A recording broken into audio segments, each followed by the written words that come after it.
भगवान वीर बिरसा के 123वीं पुण्यतिथि पर आज पोटका प्रखंड के हल्दी पोखर बाजार में झाबुआ पोटका प्रखंड कमेटी द्वारा वीर बिरसा भगवान का 123वीं शहादत दिवस मनाई गई। इस शहादत दिवस के अवसर पर झाबुआ पोटका प्रखंड कमेटी के द्वारा हल्दी पोखर बाजार में स्थित वीर बिरसा भगवान की मूर्ति पर फूल माला चढ़ाकर उनको श्रद्धांजलि दी गई। तत्पश्चात झाबुआ प्रखंड कमेटी के द्वारा वीर महापुरुष को नमन करते हुए जल जंगल जमीन की रक्षा का संकल्प लिया गया।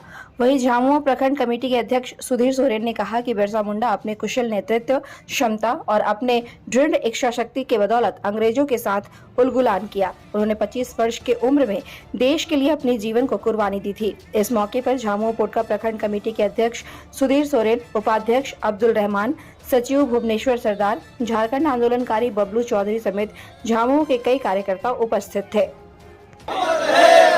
जल जंगल जमीन हमारा है, जल जंगल जमीन। 9 जून वीर बिरसा शहीद दिवस है और बिरसा जी के बलिदान को